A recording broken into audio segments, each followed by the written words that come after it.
Hey everybody, it's me, Gregory Mannarino, back again. And we are surrounded by loveliness today. It's the truth.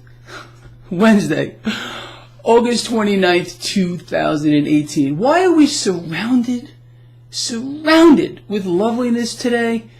Because on Monday, the guy sitting here in front of you explained to you that we were going to see record highs pretty much throughout this week, and that's exactly what has happened.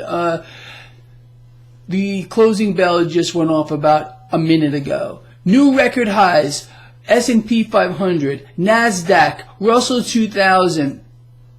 So I know you're not surprised about this, although there are some out here that would be very surprised about this.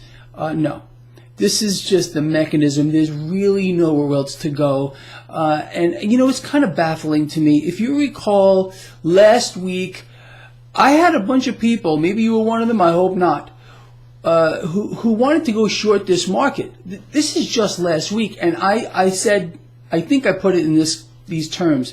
It's an off the Richter scale bad move. I really hope none of you did go short this market. It's not going to stop here. Again, as long as debts and deficits continue to explode to the upside here, it's all being supported by debt. Nothing is real. You understand that. There's no price discovery mechanism behind this market.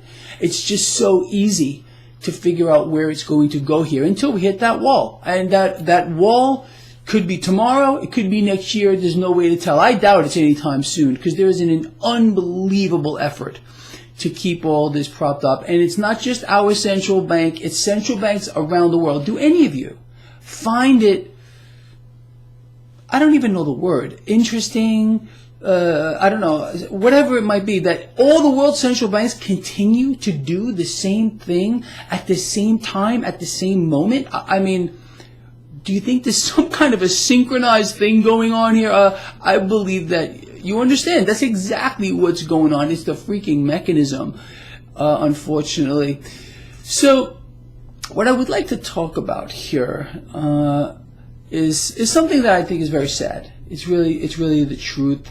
So we understand this is as good as it gets.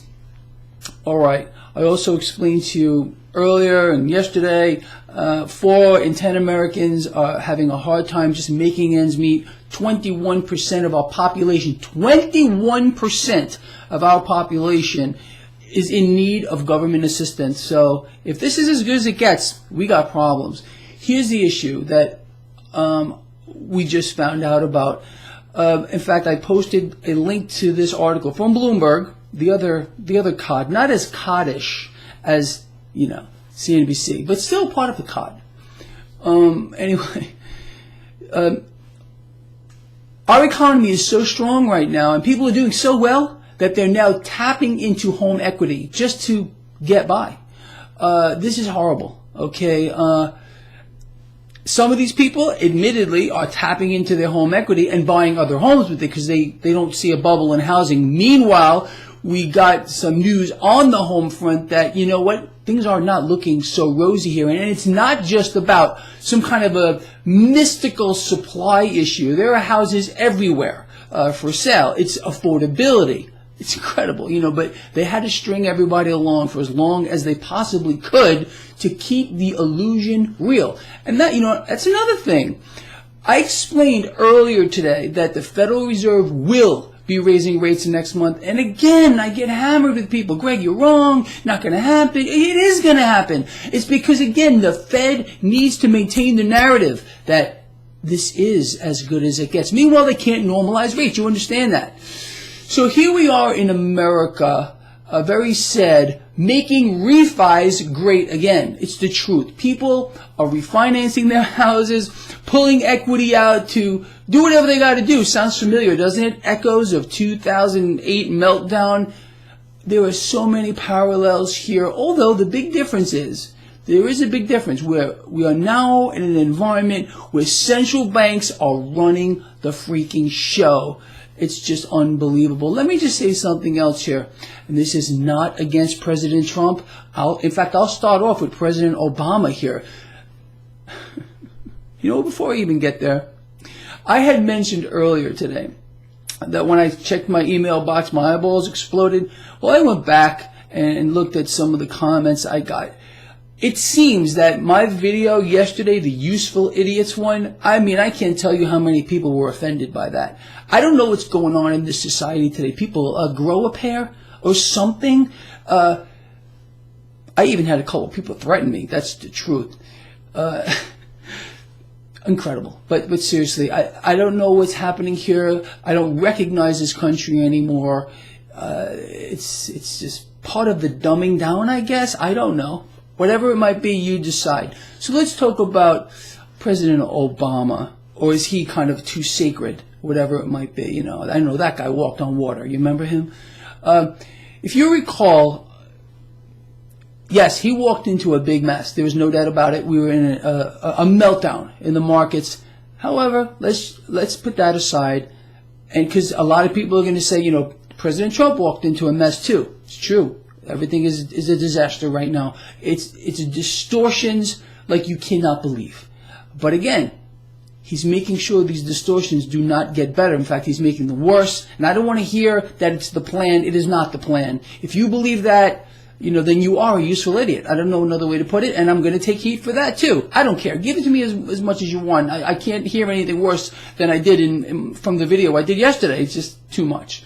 So under President Obama, during his 8 years as President of the United States, the national debt increased almost $9 trillion. Not quite 9, but almost $9 trillion. Now, President Trump is on course to beat it right now. This guy's president, what, a year and a half?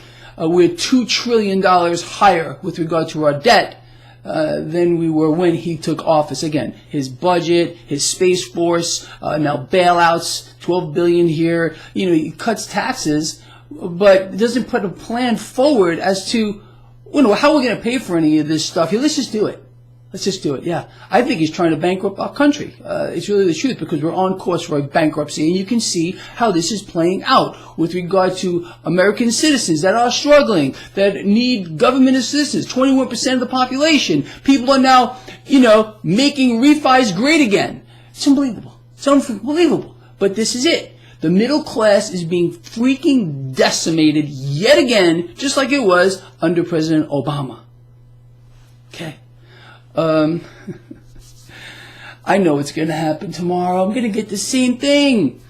If any of you that wrote to me are going to write to me again, I'm just going to delete. First of all, I have to delete it all anyway. I can't even really look at all my emails anymore. But don't just spare yourselves and me a little time. I'm not going to even look at it. So if you're going to say, "Oh my God, Greg, how could you say that about our president trying to help us? You just don't know how to trust the plan." Really? Really? All right. With that said, I appreciate all the thumbs up from the video I did earlier. Please keep those thumbs up coming. I really, you don't know how much I love seeing that. Makes me feel like I'm at least doing something right, although a lot of people seem to think I'm not doing it right. Those people, I don't know. Make up your own minds. With that said, we will reconvene tomorrow, and I have no idea what's going to come out of my mouth then. Bye.